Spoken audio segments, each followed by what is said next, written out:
आज हम हिमनद चैप्टर के बारे में पढ़ेंगे। हिमनद या ग्लेशियर जो है उसको समझना है कि ग्लेशियर होता क्या है, किस तरह के लैंडफॉर्म्स या स्थल आकृतियां इससे बनती है, वो सारी चीज़ें हम डिटेल में करेंगे।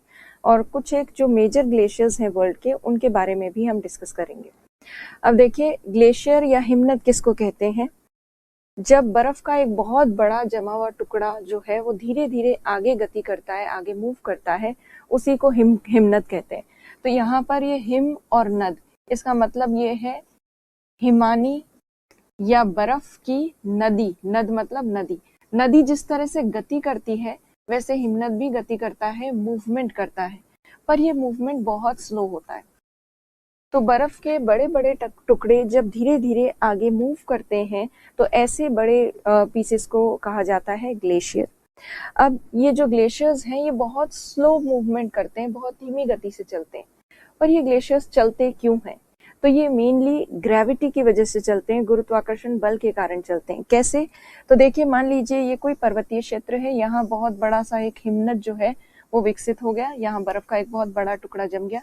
अब ये इतना भारी हो जाएगा कि भारी होने के कारण धीरे धीरे ये ढाल के सहारे नीचे खिसकना शुरू करेगा, आगे बढ़ना शुरू कर देगा।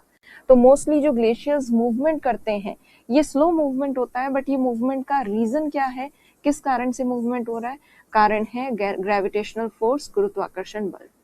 तो हिमनद का सिंपल सा अर्थ है बर्फ के बड़े टुकड़े जो धीमी गति से आगे गति करते हैं, और उनकी गति के पीछे प्रमुख कारण है गुरुत्वाकर्षण बल, ग्रेविटेशनल फोर्स।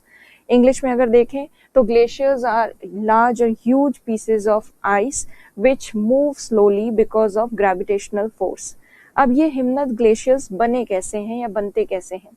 आपने स्नोफॉल के बारे में सुना होगा, कई ठंडे क्षेत्रों में स्नोफॉल होती है विंटर के टाइम पे, सर्दियों के टाइम पे।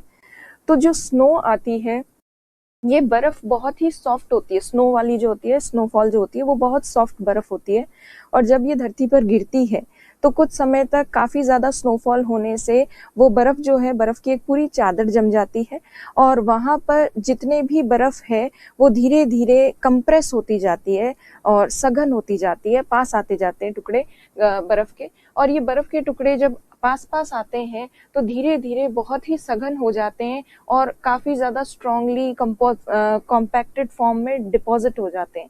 तो जब ये स्नोफॉल से जो बर्फ गिरी है ये एकदम से गिरने के बाद, चादर के रूप में फैलने के बाद, जब दबाव लगेगा उसके ऊपर, प्रेशर क्रिएट होगा, तो उसकी वजह से वो कॉम्पैक्ट हो जाएगी, सघन हो जाएगी। और जब वो सघन होगी उसके बाद बनेगी नेवे या फिर फर्न, इसको कहा जाता है। तो पहले स्नोफॉल होती है और फिर नेवे बनते हैं। तो स्नोफॉल जो है, मान लीजिए ये स्नोफॉल हो रही है यहाँ पे, स्नोफॉल से जो बर्फ यहाँ गिरी सतह पर, ये बर्फ पहले तो बहुत ही ज्यादा ऐसे बिखरी बिखरी अवस्था में होती है, बहुत सॉफ्ट होती है। उसके बाद एक और बर्फ की परत उसके ऊपर जम गई, स्नोफॉल और हुआ, और स्नोफॉल हुआ विंटर में। तो धीरे धीरे एक के ऊपर एक जब स्नोफॉल होता जाता है, ये बर्फ की चादर जमती जाती है, तो नीचे वाली जो बर्फ होती है वो धीरे धीरे प्रेशर की वजह से, ऊपर वाली स्नो के प्रेशर की वजह से कॉम्पैक्ट हो जाती है, सघन हो जाती है काफी ज्यादा। और ये जब सघन हो जाती है तो उससे बनते हैं फर्न या नेवे। नेवे या फर्न क्या होते हैं? बर्फ के जमे हुए छोटे छोटे टुकड़े।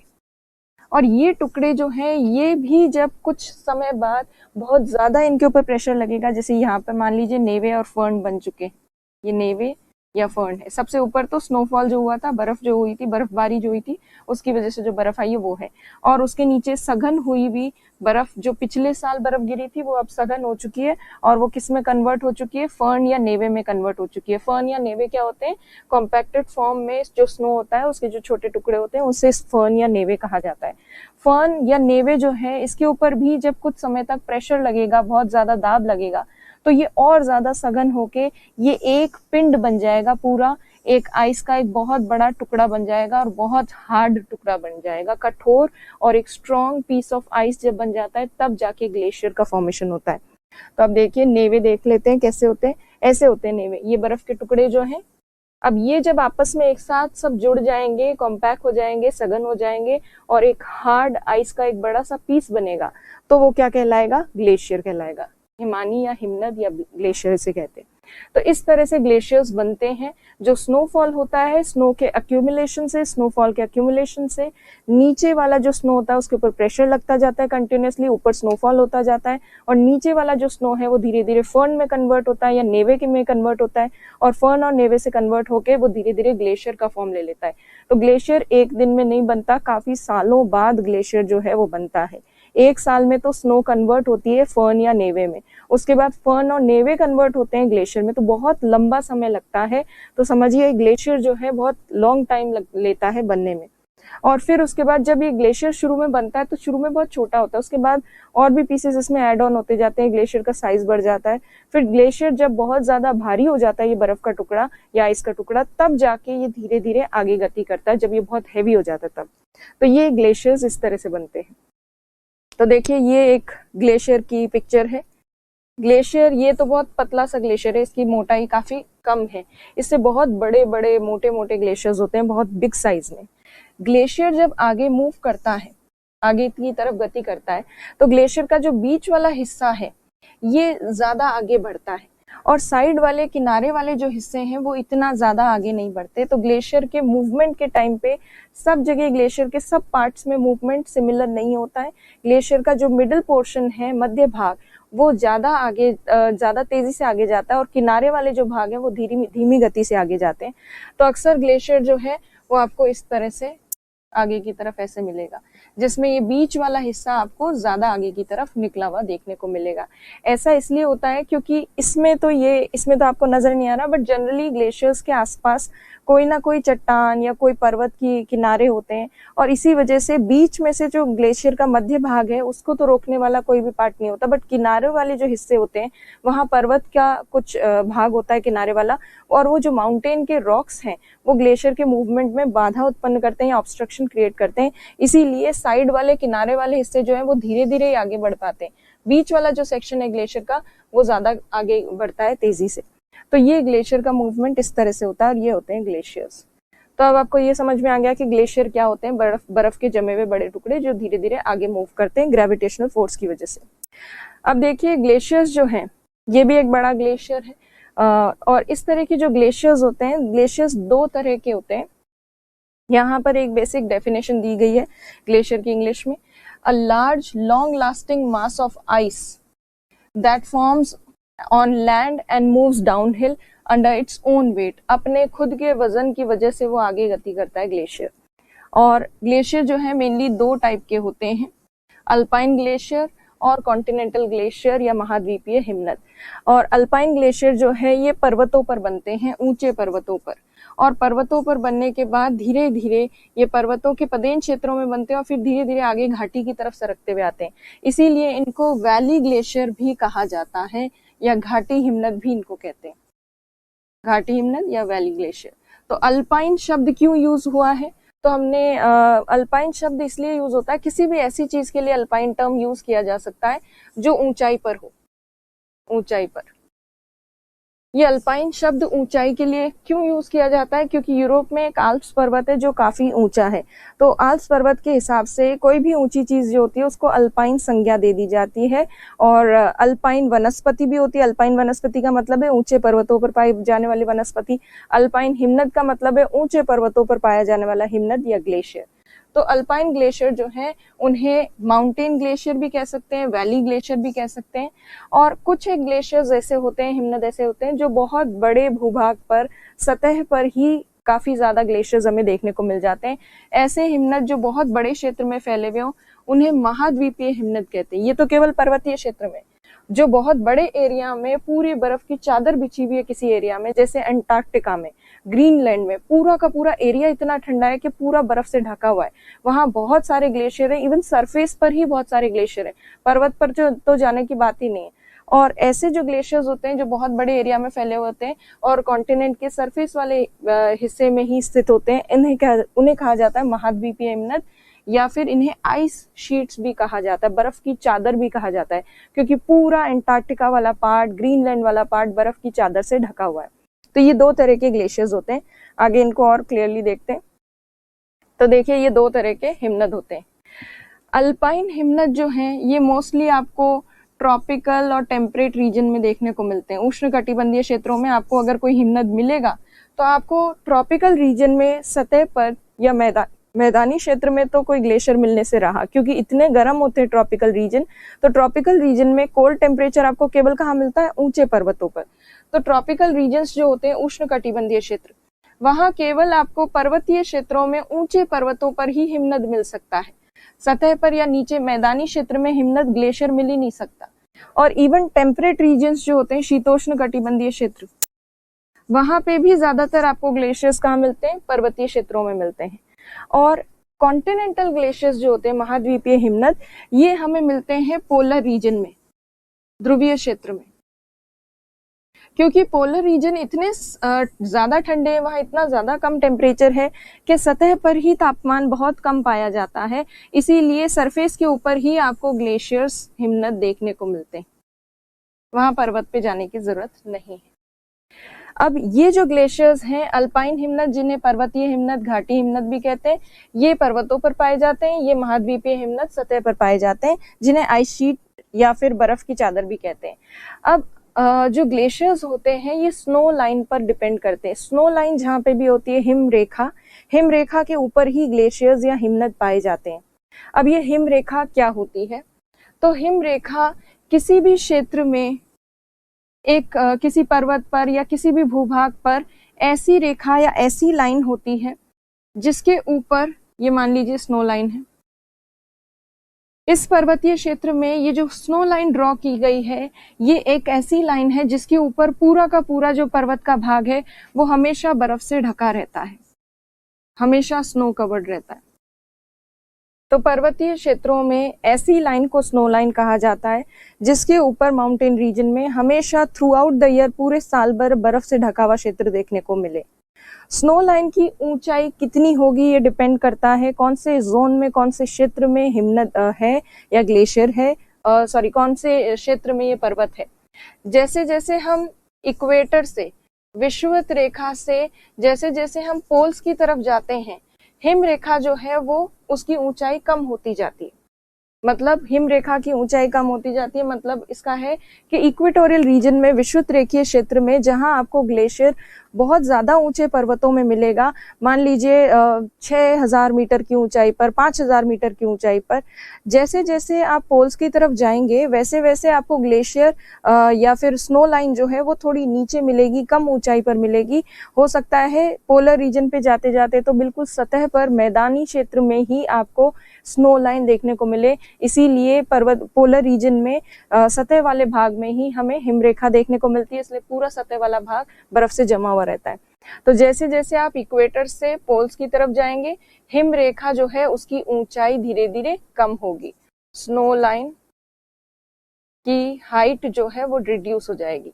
सबसे ज्यादा ऊंचाई स्नो लाइन की कहाँ देखने को मिलेगी? इक्वेटर वाले पार्ट में सबसे ज्यादा ऊंचाई होती है। जैसे जैसे पोल्स की तरफ जाते हैं हाइट स्नो लाइन की कम हो जाती है। ये एक नॉर्मल सामान्य सा फिनोमेना है। और इसीलिए पोलर रीजन में सतह पर ही हिमनद मिलने का कारण क्या है कि पोलर रीजन में स्नो लाइन बहुत नीचे होती है, ऑलमोस्ट सरफेस पर ही स्नो लाइन होती है और पूरा सरफेस एरिया इसीलिए हमें बर्फ से ढका हुआ देखने को मिलता है। जबकि भारत जैसे देश में जो अधिकतम भाग जिसका ट्रॉपिकल जोन में है, उष्णकटिबंधीय क्षेत्र में है, भारत में हमें किसी मैदानी क्षेत्र में बर्फ मिले ये संभव नहीं है। पर्वतीय क्षेत्रों में बर्फ हमें मिलती है देखने को। तो ये है दो तरह के ग्लेशियर्स, अल्पाइन ग्लेशियर और कॉन्टिनेंटल महाद्वीपीय ग्लेशियर। और ये महाद्वीपीय ग्लेशियर केवल हमें पोलर रीजन में देखने को मिलते हैं। अब देखिए हिमनद जो है उससे रिलेटेड कुछ चीजें हमें समझनी है। ये हम डायग्राम देखें उससे पहले हम खुद एक डायग्राम ड्रॉ करके समझते हैं। तो देखिए ये मान लीजिए कोई पर्वतीय क्षेत्र है, माउंटेन रीजन। इस पर्वतीय क्षेत्र में हर साल होती है बर्फबारी और निरंतर होने वाली बर्फबारी की वजह से यहाँ जमती जाती है, स्नोफॉल होती है, तब यहाँ बर्फ जमती है, ऊपर से खिसक खिसक के सारी बर्फ जो है इस एरिया में आ जाती है। तो स्नोफॉल यहाँ पे जब होती है तो यहाँ स्नो इकट्ठी होती है। हर साल जो यहाँ स्नो इकट्ठी होती है, मान लीजिए 2020 में, 2020 में यहाँ स्नो इकट्ठी हुई, फिर अगले साल 2021 में यहाँ स्नोफॉल हो गया और ये पिछले साल की जो बर्फ है अब ये दब जाएगी ऊपर वाली बर्फ के नीचे, और ये जब दबेगी तो ये धीरे धीरे इसमें कन्वर्ट हो जाएगी, ये कन्वर्ट हो जाएगी नेवे में, ये नेवे में कन्वर्ट हो जाएगी, या फर्न भी कहते हैं इसको। फिर उसके बाद 2022 में फिर स्नोफॉल होगा 2022 में। अब ये जो पिछले साल की बर्फ थी 2021 में जो थी, अब ये कन्वर्ट होके किस में बन जाएगी, नेवे में कन्वर्ट हो जाएगी।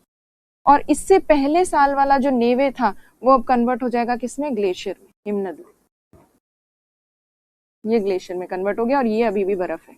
तो इस तरह से कंटिन्यूस एक के ऊपर एक बर्फ की चादर जमते जमते जमते हिमनद, पहले पतला हिमनद होता है, फिर मोटा होता जाता है, बड़ा हो जाता है हिमनद। तो ग्लेशियर जो है इस तरह से बनता है।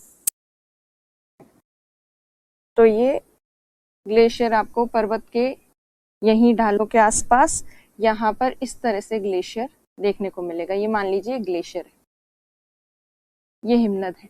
तो ग्लेशियर जो है हमेशा आपको हिम रेखा के ऊपर देखने को मिलेगा। मान लीजिए ये पर्वतीय क्षेत्र है और यहाँ पर हिम रेखा है, यहाँ मान लीजिए हिम रेखा है, ये हिम रेखा है, इस ऊंचाई तक हिम रेखा है। तो स्नो लाइन जहां तक होती है,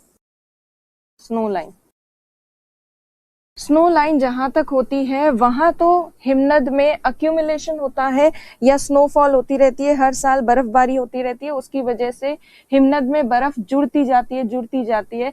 तो ये वाला जो हिमनद का क्षेत्र है जो स्नो लाइन के ऊपर है, ये पूरा एरिया, ये ग्लेशियर का ऐसा क्षेत्र है जहां स्नो का अक्यूमुलेशन होता है। इसे बोलते हैं जोन ऑफ अक्यूमुलेशन। मतलब एकत्रण वाला क्षेत्र।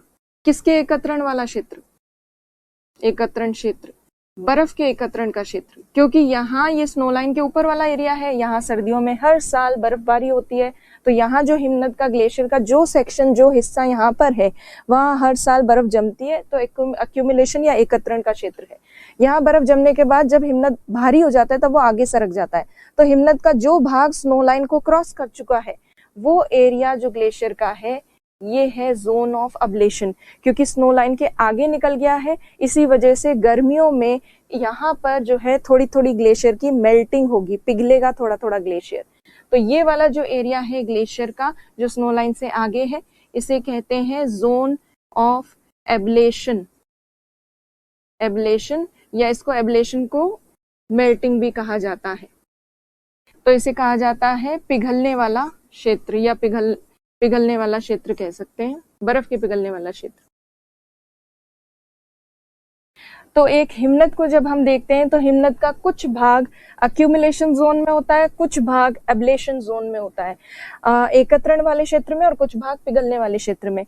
जो एकत्रण वाले भाग में हिमनद का ग्लेशियर का पार्ट होता है, उस अक्यूमुलेशन वाले जोन में ग्लेशियर के साथ हर साल बर्फ ऐड होती जाती है, बनता जाता है, ग्लेशियर बड़ा होता जाता है। और जब ग्लेशियर जोन ऑफ अब्लेशन में पहुंच जाता है, मेल्टिंग जोन में उसका जो पार्ट होता है, वहां पर हर साल धीरे धीरे पिघलने से ग्लेशियर जो है वो नष्ट होता जाता है, उसका विनाश होता जाता है। तो ये दो जोन्स होते हैं ग्लेशियर में। और ये जो स्नो लाइन के आगे वाला क्षेत्र है, क्या यहाँ बर्फबारी होती नहीं है या क्या स्थिति है, क्या समझे हम स्नो लाइन के आगे वाले क्षेत्र को? तो देखिए, स्नो लाइन के आगे वाला क्षेत्र मतलब ये ऐसा एरिया है जहां सर्दियों में, विंटर में स्नोफॉल तो हो सकती है, होती भी है, स्नोफॉल होती है, सर्दियों में बर्फबारी होती है, पर यहाँ गर्मियों में जितनी भी बर्फ है वो पिघलने लग जाती है, समर में मेल्टिंग होती है। और ये जो एरिया है स्नो लाइन के नीचे वाला, यहाँ पर कभी भी नेवे और फर्न का फॉर्मेशन नहीं हो पाता। और नेवे और फर्न का फॉर्मेशन इसलिए नहीं होता है क्योंकि बर्फ जो सर्दियों में गिरती है वो गर्मियों में पिघल जाती है, तो बर्फ नई जमती नहीं है यहाँ पर। हर साल जो बर्फ गिरती है सर्दियों में वो गर्मियों में पिघल जाती है, तो बर्फ का कोई अक्यूमुलेशन यहाँ स्नो लाइन के आगे नहीं होता। और स्नो लाइन से ऊपर वाला जो एरिया है वो कैसा है, तो यहाँ सर्दियों में, विंटर में स्नोफॉल होती है, और समर में कोई ज्यादा बड़े स्तर पर मेल्टिंग नहीं होती है बर्फ की, थोड़ी बहुत हो सकती है बट ज्यादा बड़े स्तर पर मेल्टिंग नहीं होती। जितनी बर्फ गिरती है उसके मुकाबले अगर देखा जाए तो बहुत कम बर्फ पिघलती है। इसीलिए कुल मिलाकर जो नेट गेन होता है वो स्नो का ज्यादा होता है। इसीलिए यहाँ हर साल जो बर्फ गिरती है वो इकट्ठी रह जाती है और इकट्ठी रहने के कारण, दबाव पड़ने के कारण नेवे और फर्न में कन्वर्ट होती है। तो स्नो लाइन के ऊपर वाले एरिया में ही, जोन में ही फर्न या नेवे में कन्वर्ट होती है स्नो। इसलिए ग्लेशियर केवल बन सकते हैं स्नो लाइन के ऊपर वाले एरिया में, और स्नो लाइन के आगे वाला जो एरिया है वहां ग्लेशियर, नए ग्लेशियर वहां पे नहीं बनेंगे। होता क्या है, सिर्फ यहाँ ग्लेशियर बना और आगे खिसक वहां चला गया और दूसरे जोन में, स्नो लाइन के आगे वाले एरिया में, और वहां जाने के बाद भी ग्लेशियर का क्या होगा, वो अंत में पिघल ही जाएगा, पूरा धीरे धीरे पिघलना शुरू कर देता है, एंड में पूरा कंप्लीटली पिघल जाता है। तो स्नो लाइन जो है एक ऐसी लाइन भी मानी जाती है जिसके आगे हमें फर्न और नेवे का फॉर्मेशन देखने को नहीं मिलता। तो इसीलिए स्नो लाइन को फर्न लाइन भी कहा जाता है। तो स्नो लाइन जो है इसे फर्न लाइन भी कहते हैं, या इसको नेवे लाइन भी कहा जा सकता है, क्योंकि इसके आगे फर्न और नेवे नहीं बनते। हिंदी में भी वही लिखेंगे, फर्न रेखा, हिमरेखा, फर्न रेखा और नेवे रेखा। तो ये आपको चीजें समझ में आई होगी। तो किसी भी हिमनद में एक जोन ऑफ अक्यूमुलेशन होता है, एक जोन ऑफ अब्लेशन होता है, और दोनों के बीच में एक स्नो लाइन या फर्न लाइन होती है। तो अब जो है देखिए, अब इस डायग्राम को समझिए, जो मैंने समझाया वही चीज यहाँ पे दे रखी है। तो देखिए ये पर्वत है, पर्वत के यहाँ पर स्नोफॉल हुई, स्नोफॉल से फर्न, नेवे वगैरह सब बनी। तो यहाँ पर अक्यूमुलेशन हुआ, नेट अक्यूमुलेशन हुआ, मतलब इनपुट बर्फ जितनी आ रही है, हर साल गिर रही है, उससे कम मात्रा में पिघल रही है। तो इनपुट ज्यादा है, आउटपुट मतलब बर्फ का पिघलकर पानी के रूप में बहकर चले जाना वो कम हो रहा है। इसीलिए नेट अक्यूमुलेशन जोन है, यहाँ इकट्ठी होती है बर्फ, इसीलिए हिमनद यहीं पर बनते हैं। और आगे जो है ये स्नो लाइन, ये जो स्नो लाइन आपको दिख रही है, इस स्नो लाइन वाले क्षेत्र के आगे जो है धीरे धीरे हिमनद पिघलना शुरू कर देता है। सर्दियों में जितनी बर्फ गिरती है उससे ज्यादा गर्मियों में पिघल जाती है। तो इनपुट कम हो रहा है, आउटपुट ज्यादा हो रहा है, इसलिए यहाँ अक्यूमुलेशन नहीं होता है, यहाँ मेल्टिंग होती है। और ये है जोन ऑफ अब्लेशन या नेट एब्लेशन जोन जिसको कहा जा रहा है। तो ये होता है इनपुट आउटपुट वाला सिस्टम, या अक्यूमुलेशन एकत्रण वाला क्षेत्र और पिघलने वाला क्षेत्र। ये थोड़ा सा बेसिक नॉलेज आपको होनी चाहिए। एक बार जब ग्लेशियर बन जाता है तो हिमनद बनने के बाद धीरे धीरे वो इरोजनल एक्टिविटीज शुरू कर देता है। अब वो कैसे इरोजनल एक्टिविटीज, अपरदन क्रियाएं शुरू करता है वो भी देखेंगे हम।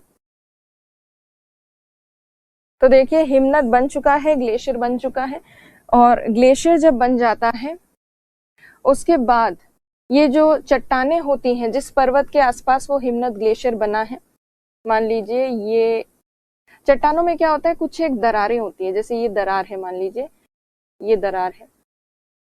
तो ये कुछ एक दरारें जो होती है उनमें ग्लेशियर का कुछ पानी मेल्ट होकर जाता है। जैसे ये ग्लेशियर है, इस ग्लेशियर के नीचे जो बिल्कुल तल है वहां का थोड़ा बहुत घर्षण की वजह से थोड़ा थोड़ा पानी कभी कभी पिघलता है, स्पेशली गर्मियों में पिघलता है, वापस जम भी जाता है रात के समय जब ठंड पड़ती है।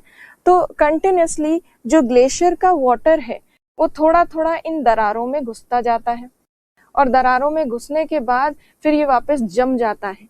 तो जैसे ही किसी दरार में, जैसे अब दरार का जूम देखिए, ये दरार है और ये एक चट्टान, ये रॉक है, ये रॉक है और ये दरार है।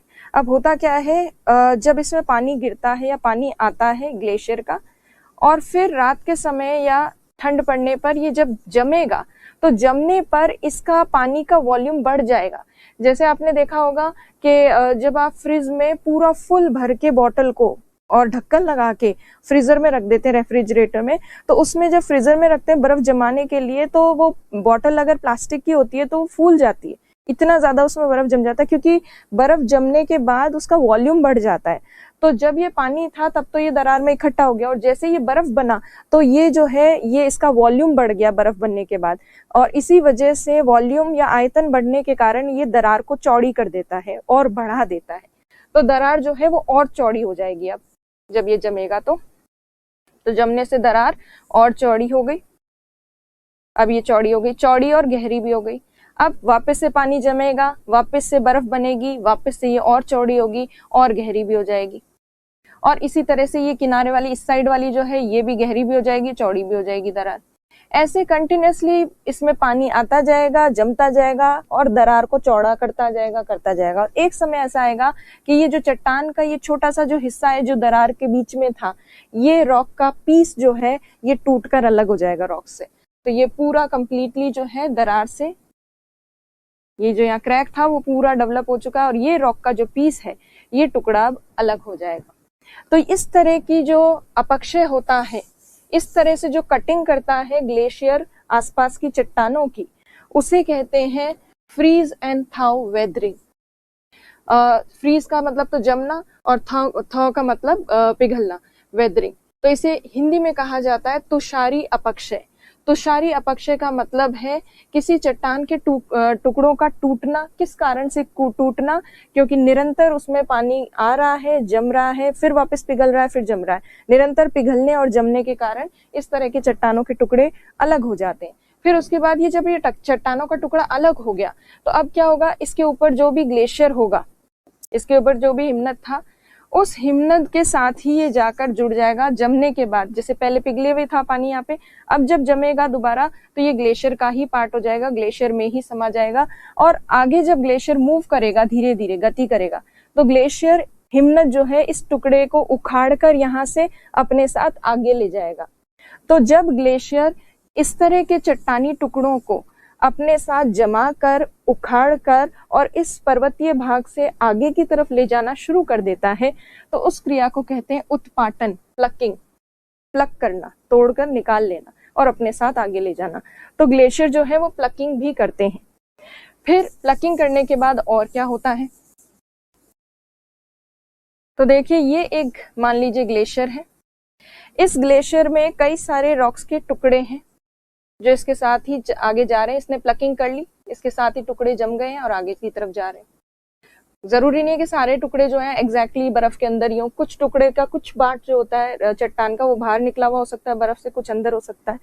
तो अलग अलग तरीके से हो सकता है। जैसे मान लीजिए ये है और ये है, तो ये पूरा ग्लेशियर है। अब जब ये ग्लेशियर आगे बढ़ेगा, हिमनद आगे बढ़ेगा, तो ये हिमनद जिस भी सरफेस के ऊपर बहेगा या जिस भी सरफेस के ऊपर चलेगा, मान लीजिए चट्टान है, कोई माउंटेन की, पर्वत की कोई चट्टानें हैं, इसके ऊपर से जब ग्लेशियर चलता हुआ आगे जाएगा तो ये जो इसके अंदर रॉक डेब्रीज हैं या चट्टानों के जो टुकड़े हैं, इनकी वजह से हिमनद जो है इस पर्वत की चट्टान के ऊपर या इस माउंटेन के सरफेस के ऊपर रगड़ लगाता हुआ जाएगा, घर्षण करता हुआ जाएगा, फ्रिक्शन करते हुए जाएगा और रगड़ता जाएगा। और रगड़ते जाने के कारण ये जो क्रिया है जिसमें चट्टानी टुकड़े जो हिमनद के साथ जुड़े हुए थे, वो हिमनद के वजन के कारण सतह के ऊपर बहुत ज्यादा घर्षण करते हैं, बहुत ज्यादा दाब लगाते हैं और तोड़ देते हैं, छीलते हुए जाते हैं उस सतह के सरफेस को। तो उसे कहा जाता है अब्रेशन। अब टुकड़े जुड़ चुके हैं हिमनद के साथ, ये एक इरोजन का टूल बन चुके हैं। जैसे अर्ली मैन एक टूल रखा करते थे खोदने के लिए चीजों को, वो ये ग्लेशियर का एक टूल बन जाता है। इसीलिए ग्लेशियर्स को बुलडोजर कहा जाता है। बुलडोजर इसलिए क्योंकि जैसे बुलडोजर में आगे चीजें लगी हुई होती है, टूल्स लगे हुए होते हैं, जहां जहां बुलडोजर चलता है वहां पे खुदाई करता जाता है, चीज को डिस्ट्रॉय करते जाता है।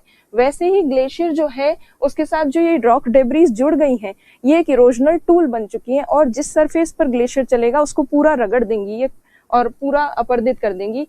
तो इस तरह से ग्लेशियर जो है अपघर्षण भी करता है। और अपघर्षण और प्लकिंग करने के बाद, उत्पाटन करने के बाद जितने भी रॉक डेब्रीज पीसेस वगैरह उनको सबको अपने साथ आगे ले जाएगा, मतलब इरोजन करेगा, उनका ट्रांसपोर्टेशन करेगा, उन्हें एक स्थान से दूसरे स्थान तक ले जाएगा।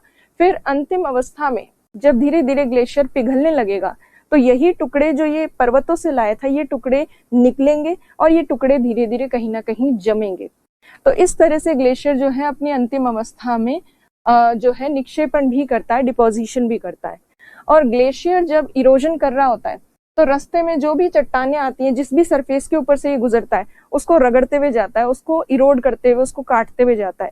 उसकी वजह से ग्लेशियर जहां जहां से गुजरता है वहां विभिन्न प्रकार की अपरदनात्मक जो है स्थलाकृतियां बनती है, बहुत सारी इरोजनल लैंडफॉर्म्स बनती है, क्योंकि ये अलग अलग फॉर्म में शेप कर देता है सरफेस को जहां से ये गुजरता है वहां पे। और निक्षेपण से भी जो ये टुकड़े बाद में पिघलकर हिमनद से निकलेंगे, इनके डिपोजिशन से भी डिफरेंट लैंडफॉर्म्स बनते हैं। तो ग्लेशियल लैंडफॉर्म्स दो तरह के होते हैं, इरोजनल लैंडफॉर्म्स और डिपोजिशनल लैंडफॉर्म्स। इन दोनों तरह के लैंडफॉर्म्स को अभी हम समझेंगे। पर आपको ये चीज समझ में आ गई होगी कि किस तरह से ग्लेशियर उत्पाटन करता है, प्लकिंग करता है और वेदरिंग किस तरह से करता है। अब इस वीडियो के माध्यम से वो चीज जो है वो देखिए। ये हिमनद है, ये बर्फ की धीरे धीरे नदी जा रही है। ये देखिए किस तरह से इरोजन करेगा। यहाँ पे इस टुकड़े को देखिए, इसमें बर्फ जमी, वॉल्यूम बढ़ा, टुकड़ा अलग हो गया चट्टान का। फ्रीज एंड थॉ वेदरिंग, मतलब जमने पिघलने से होने वाली वेदरिंग अपक्षय। अब ये टुकड़ा जो है ये हिमनद अपने साथ ही ले जाएगा ग्लेशियर।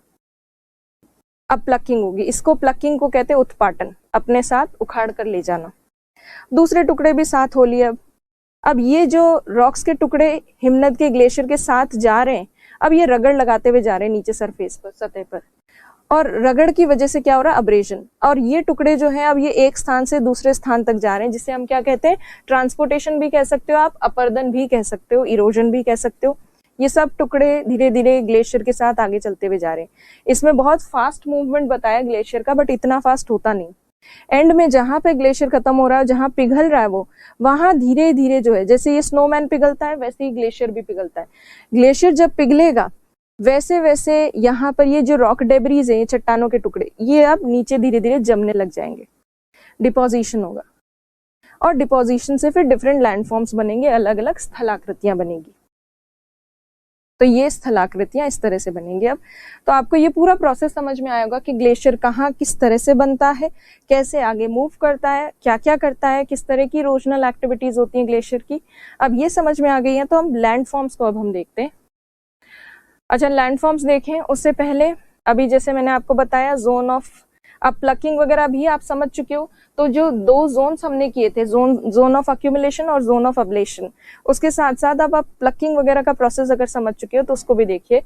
तो जोन ऑफ अक्यूमुलेशन जहां होता है ग्लेशियर का, मतलब एकत्रण वाला क्षेत्र, उस एकत्रण वाले क्षेत्र के ठीक आगे ही या उस एकत्रण वाले क्षेत्र में ही प्रोसेस शुरू हो जाता है। जहां ग्लेशियर बन गया वहां पे ग्लेशियर के प्रोसेस शुरू हो जाते हैं। प्रोसेस में क्या क्या करता है ग्लेशियर, प्लकिंग करता है, अब्रेशन करता है, अब्लेशन करता है, पिघलता भी है खुद। तो ये सारा जो प्रोसेस है ग्लेशियर बनते ही स्टार्ट हो जाता है। यहाँ मान लीजिए हिमनद बन गया, तो यहाँ इस चट्टान पर ही उसने उत्पाटन, प्लकिंग करना शुरू कर दिया है। तो ये ग्लेशियर के प्रोसेस में इंक्लूडेड होती है। ये जोन ऑफ मेल्टिंग या अब्लेशन भी मैंने आपको बताया था, और ये आगे मूवमेंट हो रहा है आइस का। तो इस तरह से ये ग्लेशियल एक्टिविटीज ऐसे होती हैं जिनसे कई सारे लैंडफॉर्म्स बन सकते हैं। अब देखिए, लैंडफॉर्म्स में दो तरह की गतिविधियां होती है, इरोजनल और डिपोजिशनल, अपर्दनात्मक और निक्षेपणात्मक। इन दोनों ही गतिविधियों से विभिन्न स्थलाकृतियां बनती हैं, जैसे यू आकार की घाटियां हिमनद की, लटकती घाटियां, cirque, nunatak, col, crag and tail, sheep rock या मेष शिला। इसे मेष शिला को रॉश भी कहा जाता है, रॉश माउंटेन। फिर डिपोजिशनल लैंडफॉर्म्स में मोरेन, एस्कर, केम, केटल, ड्रमलिन, आउटवॉश प्लेन्स, आउटशेप मैदान, ये सारी स्थलाकृतियां बनती हैं। तो ये लैंडफॉर्म्स हम एक एक करके अब देखेंगे। अब देखिए, सबसे पहले हम ग्लेशियल वैलीज को समझते हैं, हिमनद घाटियों को।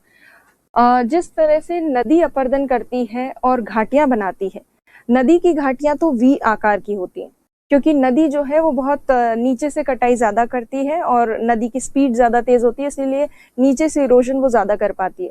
और ये जो ग्लेशियर्स होते हैं इनका साइज बहुत ज्यादा बड़ा होता है और ये धीरे धीरे आगे बढ़ते हैं।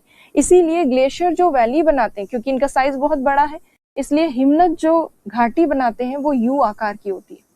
इस तरह की घाटी हिमनद बनाते हैं। तो ये यू शेप की वैली ग्लेशियर्स बनाते हैं। ये शायद कल हमने घाटी की थी, उसमें भी हमने देखा था। तो देखिए, ये यू आकार की घाटी है, यहाँ पास में एक ऊंचा क्षेत्र है, इस तरफ भी इसी तरह का एक ऊंचा क्षेत्र है। और ये ग्लेशियर से जो यू शेप वैली बनी है, इस यू आकार की घाटी में ऊपर से कोई दूसरा ग्लेशियर, छोटा ग्लेशियर अगर आकर गिरता है, तो वो छोटा ग्लेशियर जब यहाँ गिरेगा इसमें, तो एक छोटी सी घाटी बनाते हुए और इस बड़े हिमनद की, बड़े ग्लेशियर की घाटी में गिरेगा।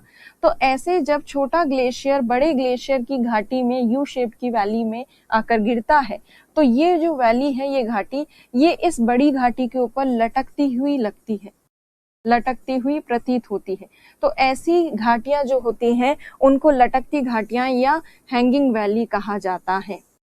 सो किसी बड़े हिमनद की घाटी में जब किसी छोटे हिमनद की घाटी का मुख खुलता है तो उस घाटी को कहा जाता है लटकती घाटी। छोटे ग्लेशियर की जो वैली है उसको कहा जाएगा लटकती, hanging valley. So when a small glaciers valley opens up in a big glaciers valley, then it is called hanging valley. So glacier U shape valley बनाते हैं और hanging valley छोटे glaciers बनाते हैं। तो ये बेसिक्स है, बहुत सिंपल है। अब देखिए ये फियोर्ड्स क्या होते हैं। तो फियोर्ड ऐसे क्षेत्र होते हैं जहां पर किनारे जो होता है, तटवर्ती क्षेत्र, जैसे मान लीजिए नॉर्वे, स्वीडन जैसे जो देश हैं जो बहुत हायर लैटिट्यूड्स में, उच्च अक्षांशों में, आर्कटिक सर्कल के ऊपर की तरफ हैं उत्तर में, तो ऐसे देश जो हैं वहां पर बहुत कम टेम्परेचर होता है, स्नो लाइन बहुत नीची होती है। इसी वजह से जो तट के आसपास पर्वत होते हैं, कोस्ट लाइन के आसपास जो माउंटेन होते हैं, वहां से जैसे ही कोई ग्लेशियर नीचे की तरफ सरकता है, जैसे ये ग्लेशियर है, ये ग्लेशियर आगे की तरफ जाएगा। अब ये ग्लेशियर जब आगे जाएगा तो ये ग्लेशियर पूर्ण रूप से पिघलता उससे पहले ही ये तटरेखा में या तटवर्ती क्षेत्र में जाकर महासागर में गिर जाता है एकदम। तो जब ये गिरेगा यहाँ महासागर में तो इस तटरेखा को काटेगा, इसका कटाव करेगा। तो ये ग्लेशियर गिरा यहाँ पर, अब ये ग्लेशियर धीरे धीरे तटरेखा के आसपास ही चलने लगता है। उसकी वजह से तटवर्ती क्षेत्र में, कोस्टल रीजन में एक इरोजन एक्टिविटी होती है। तो इस तरह से हिमनद की घाटी, ग्लेशियर की वैली यदि किसी कोस्टलाइन के पास ही बने, जैसे मान लीजिए ये कोस्टलाइन है, तटवर्ती क्षेत्र, और तटवर्ती क्षेत्र में यहाँ पर एक बहुत गहरी घाटी बन जाए, मान लीजिए ये गहरी घाटी बन गई है। ये गहरी यू आकार की घाटी इसलिए बनी क्योंकि यहाँ तटवर्ती क्षेत्र में एकदम हिमनद गिरा, ग्लेशियर गिरा और उसने इरोजन कोस्टल रीजन के पास ही इरोजन शुरू कर दिया। तो तटवर्ती क्षेत्र के पास जब हिमनद अपरदन करता है, उससे कोई घाटी बनती है, वैली, कितनी भी डीप हो बट वैली अगर बनती है, और फिर बाद में क्योंकि ये कोस्टल रीजन पे है तो ये वैली जो भी ग्लेशियर बनाता है उसी में ग्लेशियर धीरे धीरे पिघल भी जाता है और उसमें पूरा पानी भर जाता है। तो ऐसी हिमनद की जलमग्न जो घाटियां होती हैं, सबमर्ज जो वाटर से भरी हुई जो वैलीज होती है ग्लेशियर की, उनको कहा जाता है फियोर्ड। तो फियोर्ड और कुछ नहीं, वो डिप्रेशंस हैं जो ग्लेशियर कोस्टल रीजन पे बनाता है, वो गर्त है जो तटवर्ती क्षेत्र में बनाता है ग्लेशियर या हिमनद, और इस गर्त में पानी भर जाता है, इस डिप्रेशन में वाटर फिलअप हो जाता है और ऐसे डिप्रेशन से बनते हैं फियोर्ड। तो कोस्टल रीजन में सबमर्ज ग्लेशियल वैलीज जो पाई जाती हैं उनको कहा जाता है फियोर्ड्स, या इसकी स्पेलिंग में जे ऐड होता है बट वो प्रोनाउंस जनरली नहीं होता, फियोर्ड कहते हैं इसको। ऐसे फियोर्ड्स ज्यादातर नॉर्वे के तट पर देखने को मिलते हैं। नॉर्वे का तट जो है वो फेमस है फियोर्ड्स के लिए। आप देखिएगा एटलस में आपको बहुत सारे नॉर्वे के तट के पास फियोर्ड्स मिलेंगे, जैसे बेकना फियोर्ड, हार्डेंगर फियोर्ड, इस तरह के कई सारे फियोर्ड्स वहां पे हैं। तो ये याद रखना है, नॉर्वे का कोस्ट फेमस है फियोर्ड्स के लिए। क्या इंडिया में फियोर्ड्स बन सकते थे? नहीं, पॉसिबल नहीं है, क्योंकि सोचिए, कल्पना कीजिए, कहाँ हिमालय पर्वत, जम्मू कश्मीर और उस एरिया में, हायर नदर्न एरिया में, वहां से अगर कोई ग्लेशियर चलेगा तो कब तो वो तटवर्ती क्षेत्र में पहुंचेगा, और वैसे भी वो पूरा पर्वत से नीचे आएगा उससे पहले ही वो पिघल जाएगा, क्योंकि हमारे इंडिया में स्नो लाइन थोड़ी ऊपर है। तो इसीलिए इंडिया ट्रॉपिकल जोन में जो भी कंट्रीज हैं वहां पर इस तरह के फियोर्ड मिलना इम्पॉसिबल है। फियोर्ड्स केवल मिल सकते हैं पोलर रीजन में या आर्कटिक सर्कल के आसपास जो कंट्रीज हैं, केवल वहीं मिल सकते हैं, क्योंकि वहां स्नो लाइन नीची है, इसीलिए ग्लेशियर माउंटेन से नीचे आ जाता है तो भी कंप्लीटली पिघलता नहीं है, और पानी में गिरने के बाद फिर वो कोस्टल रीजन पे इरोजन करता है, जिससे सबमर्ज ग्लेशियल वैलीज बनती है, जिनको फियोर्ड कहते हैं। अब फियोर्ड्स करने के बाद अब हम बात करते हैं सर्क और कोल की। तो देखिए, आपने ये तो देखा कि ग्लेशियर जो बनता है वो माउंटेन के पास ही बनता है, माउंटेन रीजन में बनता है। तो ये मान लीजिए ये पर्वत है, यहाँ पर ग्लेशियर बना, ये हिमनद है, ये ग्लेशियर बन गया, और आगे जो है ग्लेशियर फिर मूव करेगा आगे की तरफ बाद में। ये पूरा ग्लेशियर है। अब होता क्या है, एक बार जब ग्लेशियर फॉर्मेशन हो जाता है, निर्माण हो जाता है, उसके बाद ग्लेशियर हिमनद अपनी अपरदन क्रियाएं शुरू कर देता है, और ये जो चट्टान है या ये जो पर्वत है, इसके ऊपर इसने उत्पाटन क्रियाएं शुरू कर दी। यहाँ से चट्टान के टुकड़े निकालना शुरू कर दिया ग्लेशियर ने। ये टुकड़े निकलना शुरू हो गए। धीरे धीरे यहाँ से टुकड़े प्लकिंग होने लगेगी तो ये जो बेचारा पर्वत है इसका साइज थोड़ा कम हो जाएगा, ये धीरे धीरे इरोड होता जाएगा, इसका अपक्षय अपर्दन सब कुछ होता जाएगा। तो धीरे धीरे ये पर्वत कटता जाता है। हिमनद के भार की वजह से यहाँ बहुत रगड़ भी लगती है, इसलिए पर्वत के हिमनद के ठीक नीचे वाला जो पर्वतीय भाग है वो काफी अपर्दन के कारण घिसकर और अपर्दित होकर इस तरह से एक गर्त जैसी बन जाती है, एक डिप्रेशन क्रिएट हो जाता है और इसमें पूरे के पूरे डिप्रेशन में ग्लेशियर जो है वो आकर समा जाता है और फिर अगले साल और बर्फ होती जाती है, स्नोफॉल होती जाती है, तो हिमनद ग्लेशियर बढ़ता जाता है, साइज में बढ़ता जाता है ये ग्लेशियर, और ये धीरे धीरे फिर आगे भी बढ़ेगा बाद में इस तरह से। तो ये जो ग्लेशियर इस तरह से पर्वत के ठीक पास में ही जहाँ ग्लेशियर बन रहा है वहीं पर एक गर्त बनाता है, एक डिप्रेशन बनाता है, और ये डिप्रेशन जो है ये लगभग इस तरह का होता है जिससे पर्वत का एक ढाल खड़ा हो जाता है, बहुत स्टीप स्लोप बन जाता है माउंटेन का एक साइड, क्योंकि उत्पाटन किया इसने, प्लकिंग की है, प्लस जहाँ पे ये ग्लेशियर का वेट है यहाँ सरफेस पे ज्यादा, यहाँ माउंटेन के रीजन में, वहां पर ये बहुत ज्यादा कटिंग करता है, बहुत ज्यादा प्लकिंग करता है, जिसकी वजह से कुछ एक हिस्सा यहाँ का गहरा हो जाता है, क्योंकि यहाँ सबसे ज्यादा अपर्दन और अपर्दन क्रियाएं, अपक्षय क्रियाएं, इरोजन, वेदरिंग सब यहाँ पे ज्यादा हो रहा है। यहाँ पे तो बना ही है, छोटा है ग्लेशियर, यहाँ नीचे जहाँ पे साइज बड़ा है ग्लेशियर का वहां वो इस तरह का डिप्रेशन, गहरा डिप्रेशन बना देता है।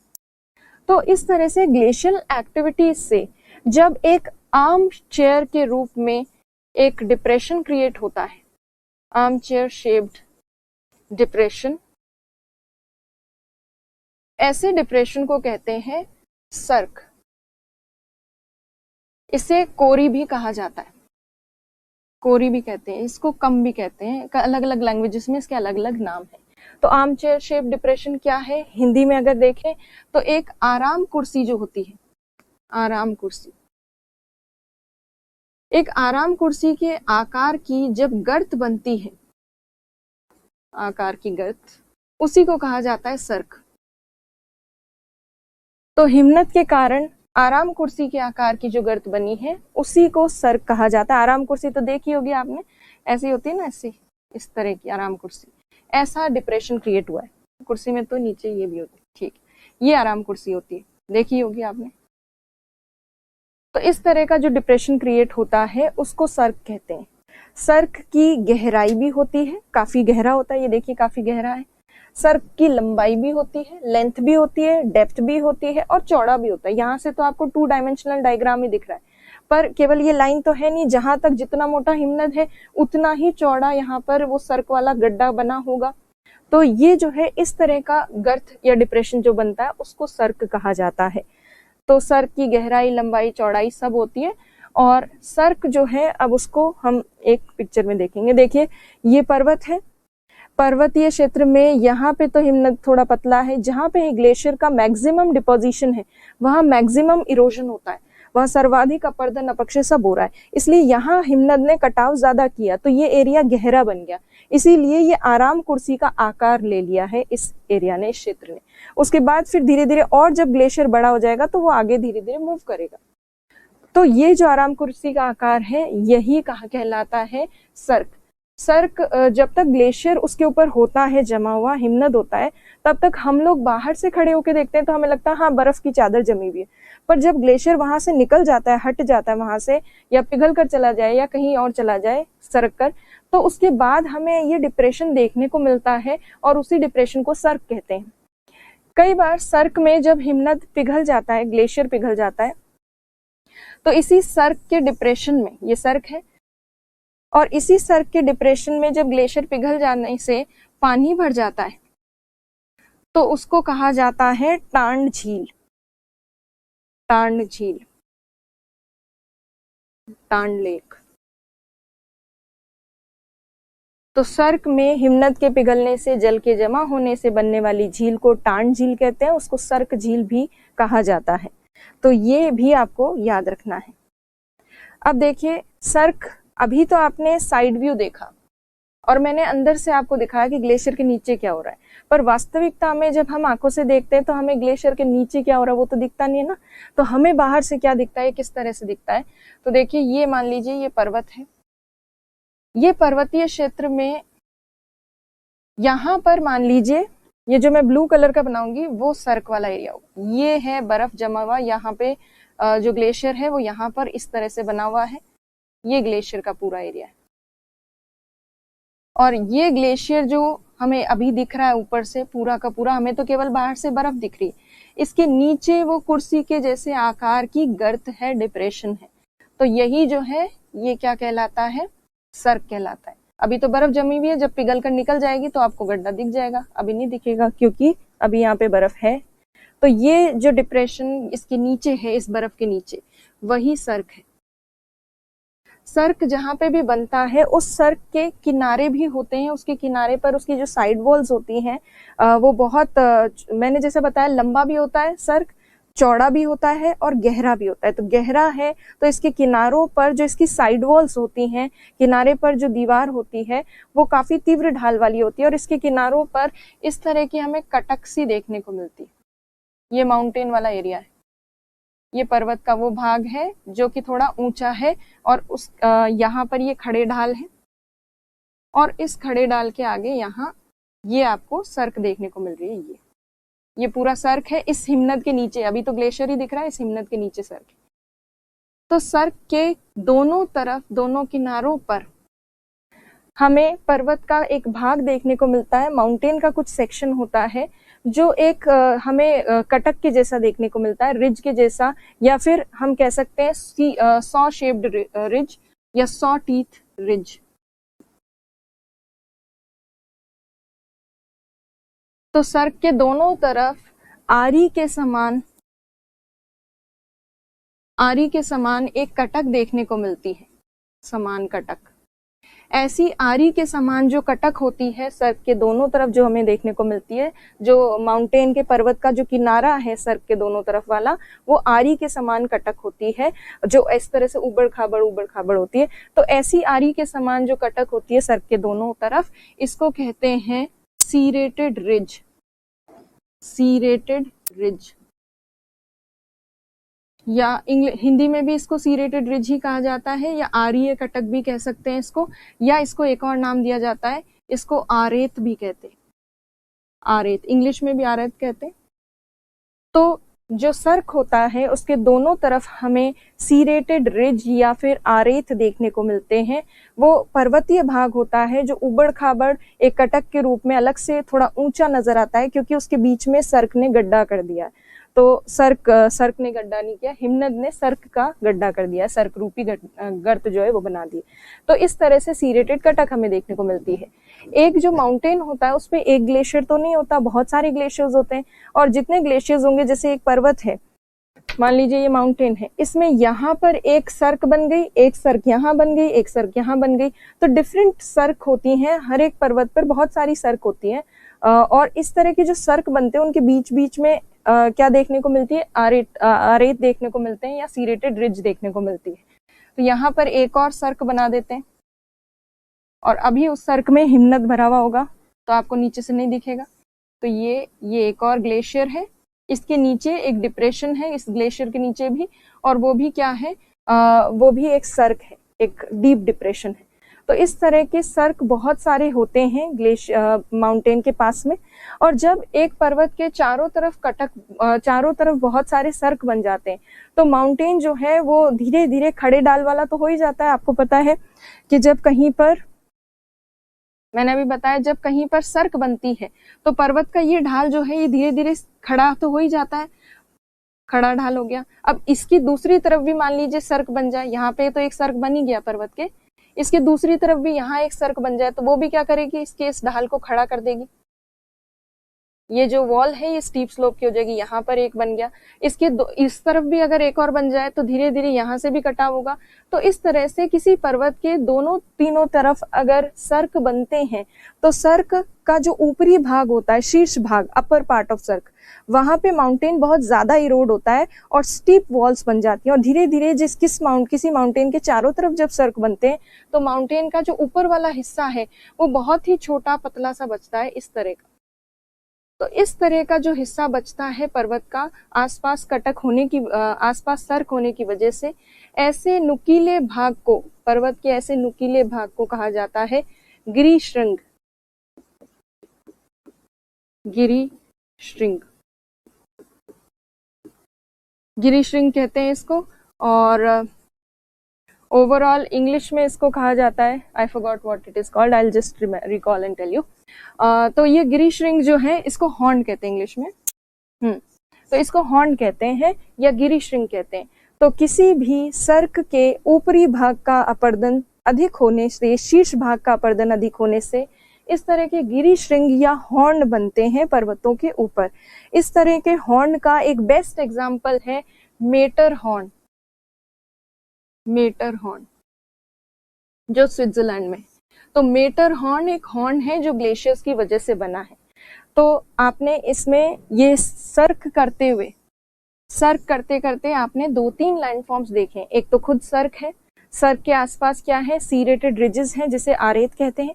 तीसरी चीज जो आपने देखी है वो क्या देखा है, हॉर्न, गिरिशृंग। जो माउंटेन का टॉप होता है वो सर्क के अपर पार्ट के इरोजन की वजह से इस तरह का हॉर्न बनता है।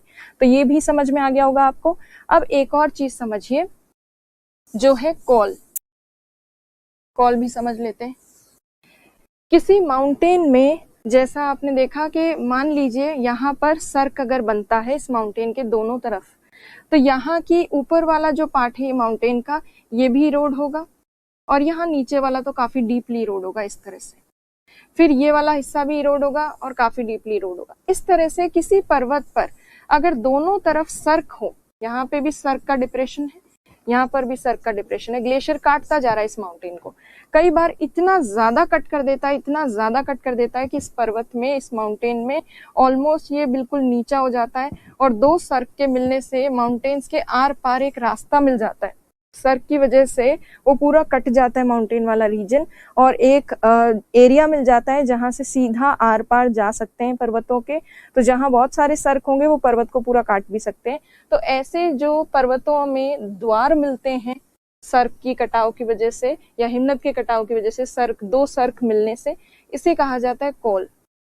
तो बेसिकली ये पास ही होता है, माउंटेन्स में पास ही मिलता है। जैसे अब सर्क में आपको एग्जांपल दिखाऊं, वो पिक्चर दिखाऊं तो किस तरह से दिखता है। तो देखिए सर्क की अगर आप गूगल पे या कहीं पे भी फोटो देखने की कोशिश करेंगे तो पर्वतों के बीच में ये जो काफी नीचा भाग हो जाता है ये कोल है। ये इसको काटा किसने, यहाँ भी पहले पर्वत हुआ करता था कभी, पर इस पूरे पर्वतीय भाग को सर्क ने काट दिया और उसकी वजह से हिमनद ने काट दिया। सर्क बनते बनते बढ़ती बढ़ गई और यहाँ ये जो एरिया मिल गया जिससे हम इस पर्वत को यहाँ से यहाँ पार कर सकते हैं, इसे कहा जाता है कोल। इस तरह के कोल का एग्जाम्पल है इंदिरा कोल जो भारत के उत्तरी भाग में पाई जाती है, इंदिरा कोल। तो ये जो है ये सर्क आपको समझ में आई होगी। कोल सर्क से ही ज्यादा, सर्क का ज्यादा इरोजन हो जाता है, ये दोनों तरफ किसी माउंटेन के सर्क होती है तो कोल जैसा डिप्रेशन, कोल जैसा एक पास बन जाता है जिसे हम we can go through mountain region. So ये देखिए ये वापस सर्क का उदाहरण है। सर्क में जब पिघल जाता है हिमनद उसके बाद टान झील जो बनती है वो यहाँ पर दिखाई गई, ये टान झील है। अब यहाँ पर इस पिक्चर में देखिए ये हॉर्न दिख रहा है आपको, जो पर्वत का नुकीला भाग है, ऊपरी भाग, हॉर्न जिसे गिरिशृंग कहते हैं। ये आपको आरेत दिख रही है किनारे, सर्क के बाउंड्री पे किनारे, और ये आपको ये जो दिख रहा है ये सर्क है, ये पूरा सर्क है। आगे बहुत सारे सर्क से हिमनद जाता है आगे, और आगे जाता जाता जो हिमनद की घाटी है ग्लेशियल वैली उसमें जाकर मिल जाता है। तो ये जो है ये है सर्क, पर्वत के ठीक पदेन क्षेत्र के पास बन रही है, फुटहिल रीजन के पास या माउंटेन के ऊपर ही बन रही है सर्क। तो आपको समझ में आ गई होगी। मान लीजिए ये सर्क यहाँ पर, ये वाली सर्क जो है बहुत ज्यादा बढ़ जाए, यहाँ पे भी सर्क हो और यहाँ पे भी सर्क हो, तो धीरे धीरे ये पूरा पास बन जाएगा यहाँ पर, और ये पास जब बन जाएगा तो ये क्या हो जाएगा, कोल। अब देखिए एक और चीज हम देखते हैं। सर्क तो हमने देख लिया, ये सर्क है। सर्क में जब हिमनद होता है, ग्लेशियर होता है, और फिर ग्लेशियर उस सर्क वाले एरिया से आगे की तरफ जाता है अपने वजन की वजह से, तो जब वो आगे की तरफ जाता है तब उसका पर्वत के पास वाला, माउंटेन के पास वाला जो कुछ हिस्सा है वो टूटना शुरू हो जाता है या आगे की तरफ खिसकना शुरू हो जाता है। तो जब ये थोड़ी थोड़ी मेल्टिंग होती है, टूटता है, तो उसकी वजह से ग्लेशियर के ऊपरी भाग में बड़ी बड़ी दरारें बनती हैं। कुछ छोटी दरारें भी बनती हैं, कुछ बड़ी दरारें बनती हैं। तो छोटी छोटी जो सभी दरारें होती हैं उन्हें तो कहते हैं क्रीवेसिस। सभी प्रकार की दरारों को क्रीवेसिस कहते हैं। जैसे ये छोटी छोटी हैं, ये सब क्रीवेसिस हैं या दरारें हैं, आम नॉर्मल दरारें। पर जहां पर बड़ी दरार बन जाती, बहुत गहरी और बड़ी दरार, वो अक्सर हमें पर्वत के ठीक पास में ही कहीं मिलती है, देखने को मिलती है, जहाँ पे बहुत ज्यादा मेल्टिंग होती है, प्लस ग्लेशियर भी आगे मूव कर रहा है, उसकी वजह से वो चौड़ी भी हो जाती है दरार। तो काफी गहरी दरार जो देखने को मिलती है उसे कहा जाता है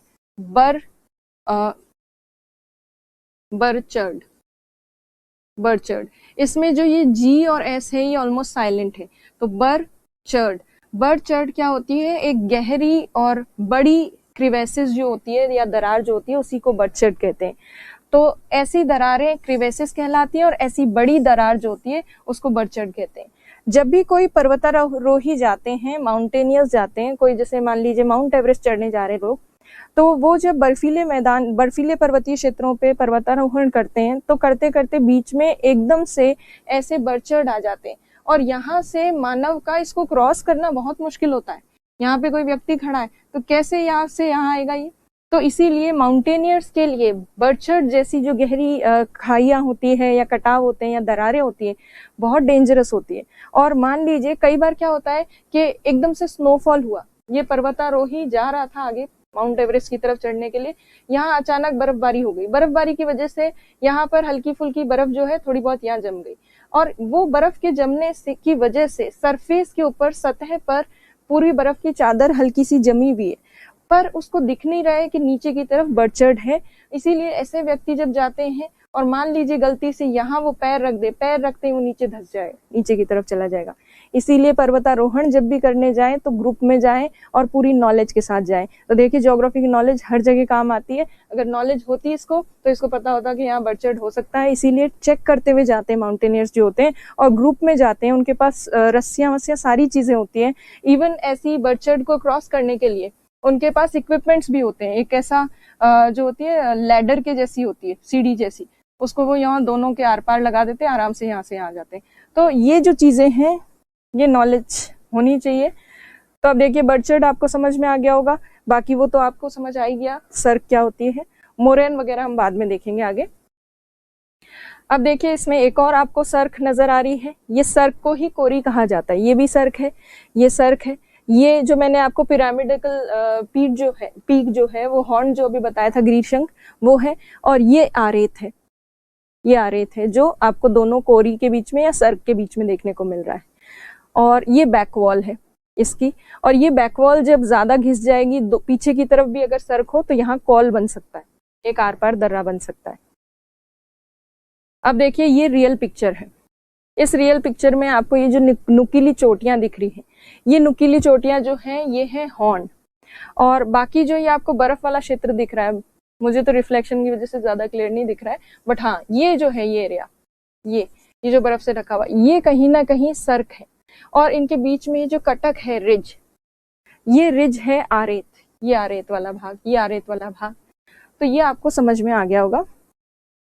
अब इस पिक्चर में और देखिए, यहाँ पर ये जो आपको दिख रहे हैं ये सब कोरी है या सर्क है, सर्क को ही कोरी कहते हैं। और ये जो सर्क के बीच बीच में भाग है ये वाले, ये क्या है? आरेत है। और ये जो नुकीली चोटी है इसको हॉर्न कहते हैं। तो आपको कुछ एक चीजें बिल्कुल फिक्स एग्जैक्ट ढंग से आ गई होंगी, क्योंकि ये समझना बहुत जरूरी है। जितना आप अच्छे से समझेंगे उतना अच्छे से आप आंसर दे पाएंगे। तो देखिए हमने इरोजनल लैंडफॉर्म्स में अभी 2 बड़े लैंडफॉर्म्स किए हैं। अब देखिए इरोजनल लैंडफॉर्म्स में अब हम करते हैं शीप रॉक और क्रैग एंड टेल। ये इरोजनल लैंडफॉर्म्स हैं। जब ग्लेशियर हिमनद आगे बढ़ता है तो हिमनद बहुत बड़ा सा होता है और उसकी सतह में नीचे की तरफ सरफेस पे काफी सारे छोटे बड़े रॉक्स बीच में आते हैं। जब कभी भी छोटे बड़े रॉक्स बीच में आते हैं तो उनको वो शेप अप कर देता है, उनको एक आकार दे देता है वो काट कर हिमनद, और जब वो आकार देता है उससे डिफरेंट शेप के लैंडफॉर्म्स बनते हैं। उन्हीं में से ये 2 लैंडफॉर्म्स है। अब इसमें जो शीप रॉक है उसको देखते हैं। देखिए, जिस सतह से हिमनद जा रहा है वहां पर जो भी चट्टान है, मान लीजिए यहाँ ये रॉक थी, ये चट्टान है, ये चट्टान जो है ये बहुत ज्यादा हार्ड रॉक नहीं है, ठीक ठाक है, एवरेज सॉफ्ट रॉक तो नहीं कहेंगे कंप्लीटली, बट ठीक ठाक है, ज्यादा हार्ड रॉक नहीं है। तो जब ये ग्लेशियर यहाँ पे आएगा, बड़ा सा बर्फ का टुकड़ा, तो वो ग्लेशियर जो है इसके ऊपर रगड़ लगाएगा, तो ये आराम से रास्ता दे देगी ग्लेशियर को, ये चट्टान रास्ता दे देगी। तो धीरे धीरे हिमनद इसके ऊपर से जब गुजरेगा, इस वाली चट्टान के ऊपर से, तो हिमनद गुजरेगा तो ये ऐसे हो जाएगी धीरे धीरे शेप, यहाँ से ढलान आ जाएगी इसकी, मंद ढाल सा बन जाएगा। और फिर जब इस चट्टान के ऊपर से चढ़ के, मान लीजिए ग्लेशियर आया, ये ग्लेशियर चढ़ा इसके ऊपर और आगे बढ़ा और आगे बढ़ा, ये पूरा ग्लेशियर है, ये हिमनद इस पर चढ़ता जा रहा है धीरे धीरे, और ये रास्ता दे रही है चढ़ने के लिए। तो धीरे धीरे ये चट्टान जो है इसका पीछे, ये हिमनद की तरफ वाला जो ढाल है, जहां से जिस साइड से ग्लेशियर आ रहा था उस तरफ वाला ढाल ऐसा मंद सा बन जाएगा। और जब ये ग्लेशियर यहाँ से नीचे की तरफ आएगा, नीचे की तरफ गिरेगा, उस समय ग्लेशियर जो है वो काफी वजन लगाएगा अपना इन चट्टानों के, इस चट्टान के टुकड़ों पर, यहाँ पर इन रॉक्स पे, और उसके वजह से जब ग्लेशियर नीचे की तरफ आएगा तब यहाँ से काट देगा चट्टानों को काफी ज्यादा, ऐसे, तो काफी कटाई हो जाएगी इस तरह से। और फिर ग्लेशियर आगे बढ़ेगा हिमनद, और आगे बढ़ के चला जाएगा, जैसे फिर ये नीचे आ गया, अब धीरे धीरे, अब नीचे सरकते सरकते और आगे निकल जाएगा, ये और आगे निकल जाएगा। तो ये जब ग्लेशियर निकल गया उसके बाद हमें जो चट्टान देखने को मिलेगी, पहले हिमनद नहीं आया था तब तो ये चट्टान इस तरह की थी, अब जब हिमनद यहाँ से आकर गुजर गया तो ये चट्टान जो है उसका शेप इस तरह से हो गया, इस तरह से। ये जो आकार होता है ये हिमनद की, जहां से जिस दिशा से हिमनद आ रहा है उस दिशा में तो हमें मंद ढाल देखने को मिलता है, और जिस दिशा की ओर हिमनद ग्लेशियर जिस डायरेक्शन की तरफ जा रहा है उस डायरेक्शन की तरफ हमें स्टीप स्लोप देखने को मिलता है, तीव्र ढाल देखने को मिलता है। ये ऐसा जो लैंडफॉर्म बनता है इसे कहते हैं भेड़शिला या शीप रॉक। शीप रॉक क्यों कहते हैं? इसको कहते हैं शीप रॉक। तो शीप रॉक क्यों कहा जाता है इसको? क्योंकि जब कोई भेड़ बैठती है तो भेड़ का जो ऊपरी भाग है, आगे वाला जो भाग है वो थोड़ा ऊंचा होता है और पीछे वाला भाग थोड़ा नीचे होता है, इस तरह से बैठती है, इसीलिए इसको भेड़ रॉक कहा गया है या फिर शीप रॉक कहा गया, क्योंकि इसका आगे वाला जो भाग है ये थोड़ा ऊंचा है, पीछे वाला भाग थोड़ा नीचा है, जिस तरह से भेड़ में होता है, ऊपर बैठे हुए आगे वाला हिस्सा थोड़ा ऊंचा दिखता है, पीछे वाला थोड़ा सा ढलान युक्त दिखता है। तो इसीलिए भेड़ शिला या मेष शिला इसको कहते हैं, शीप रॉक कहते हैं, इसी को रॉश माउंटेन भी कहा जाता है। तो ये हो गई भेड़ शिला। तो अब देखिए ये वही चीज जो मैंने आपको समझाई वो यहाँ पे डायग्राम में है, ये ग्लेशियर है, ऊपर से जो गुजर रहा है इसके वो ग्लेशियर है।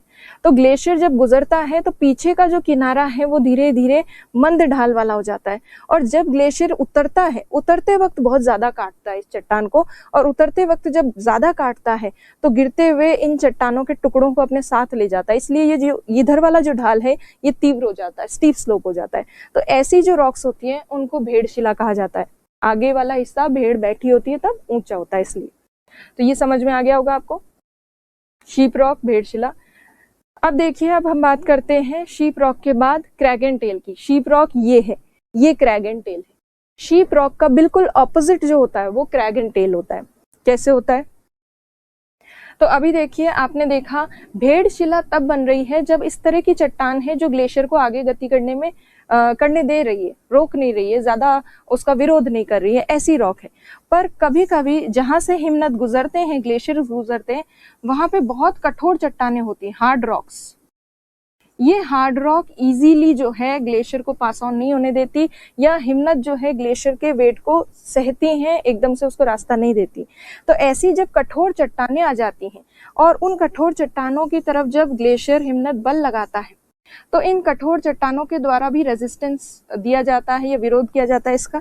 उसकी वजह से धीरे धीरे ये जो कठोर चट्टान है इसका ये वाला जो ढाल है ये तीव्र हो जाएगा, स्टीप स्लोप हो जाएगा, और फिर ग्लेशियर तो भारी है ही इस रॉक से, तो धीरे धीरे वो चढ़ेगा तो सही, चाहे कितना ही रोक लो। तो ये चट्टान जो है ये एकदम से मोल्ड नहीं होती क्योंकि ये हार्ड रॉक होती है। फिर ग्लेशियर रुकता तो है नहीं, थोड़ी टाइम बाद आगे निकलता है, तो ये स्टीप स्लोप हो जाता है, तीव्र ढाल, और उसके बाद हिमनद और आगे बढ़ता है, ये और आगे बढ़ेगा। तो जब हिमनद उतरता है, यहाँ से चढ़ गया काफी ऊपर, अब जब उतरेगा तब धीरे धीरे जो हार्ड रॉक है उसके ऊपर से होते हुए जब गुजरेगा तो हार्ड रॉक में जो स्लोप बनेगा, ढाल, वो मंद ढाल बनेगा। तो इसको धीरे धीरे काटते हुए और फिर आगे गुजरेगा वो ग्लेशियर। तो हार्ड रॉक जब आ जाती है ग्लेशियर के मार्ग में, रास्ते में, तो उससे जो बनती है लैंडफॉर्म, वो भेड़शिला की बिल्कुल ऑपोजिट होती है, विपरीत होती है, और उसमें इस तरह की लैंडफॉर्म बनती है जिसमें हिमनद की तरफ वाला ढाल, जिस साइड से ग्लेशियर आ रहा था उस साइड तो स्टीप स्लोप होता है, तीव्र ढाल, और जिस तरफ ग्लेशियर जा रहा था उस तरफ मंद ढाल होता है, मंद ढाल, जेंटल स्लोप। और इसीलिए इसको कहा जाता है क्रैग एंड टेल। ये साइड जो है, जो तीव्र ढाल वाला है, ये क्रैग है, और ये वाला जो साइड है ये पूंछ के जैसा नजर आ रहा है, इसलिए ये टेल है।